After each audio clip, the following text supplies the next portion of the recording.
অবৈধ উপার্জনকারী, তোর অভাব যাবে না, তোর কলিজায় কোনোদিন তৃপ্তি আসবে না। আমাদের মসজিদের 5,000 টাকার ইমাম, তার কিস্তি লাগে না, আর সে তার বিবি বাচ্চা নিয়ে রাস্তায়ও থাকে না, রাস্তায়ও থাকে না।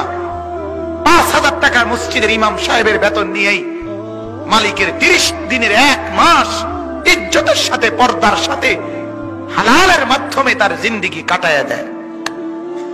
এক ওয়াক্ত নামাজও ছোটে না। হ্যাঁ,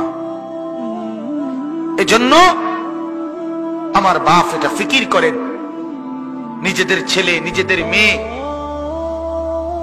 তাদেরকে আপনি এমন পথে চালাবেন যে পথে তারা বৈধ উপার্জন করবে, বৈধ উপার্জন করবে।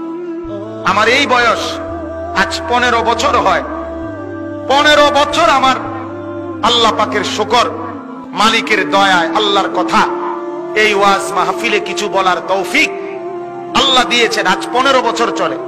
আমার মা এখনো আমার মা আমারে মাঝে মাঝে বলে, বাপ আনিস, চাইও কারো কাছ থেকে টাকা পয়সার জন্য কোনো মনোমালিন্য করো না।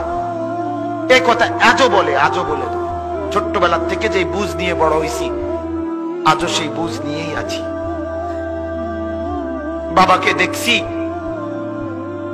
বাবাকে দেখছি অভাবের সংসারে।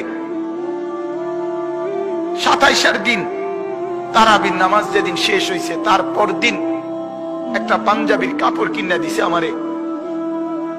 ঈদের দিনও সকালবেলা, আমি ঈদের দিন, আজ ঈদ ফজরের নামাজ পড়ে আমি টেইলারের দোকানে দাঁড়ায় ছিলাম। আমার পাঞ্জাবিটা তখনও সেলাই হয় নাই। আমি ঈদের নামাজে যাব কিভাবে?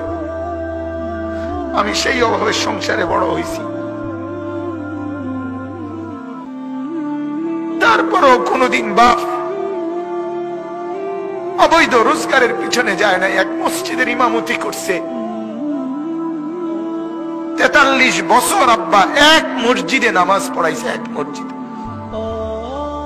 43 বছর এক মসজিদের ইমাম ছিল আমার বাপ। এটা বোঝা উচিত, নিজের সন্তানকে গুনাহের রোজগারের উপরে নামাই দিয়ে কেমনে সুখ আসবে? নিজের ঘরে হারামের, সুদের টাকা, ঘুষের টাকা, চুরি টাকা, ডাকাতির টাকা, ওজনে কম দিয়ে ঠকবাজি করে, প্রতারণা করে, মিথ্যা বলে, ধোঁকাবাজি করে, নেশার সামানা বিক্রি করে, মদের উপকরণ বিক্রি করে, জুয়ার সামগ্রী বিক্রি করে, মানুষকে ঠকাইয়া, প্রতারণা করে, মিথ্যা বলে যে টাকা আপনি ঘরে আনলেন, আপনি অনেক মানুষকে কষ্ট দিয়ে আপনার ঘরে সুখ আসবে কেমনে বলে? আল্লাহ আমাদেরকে বুঝার তৌফিক দান করুক।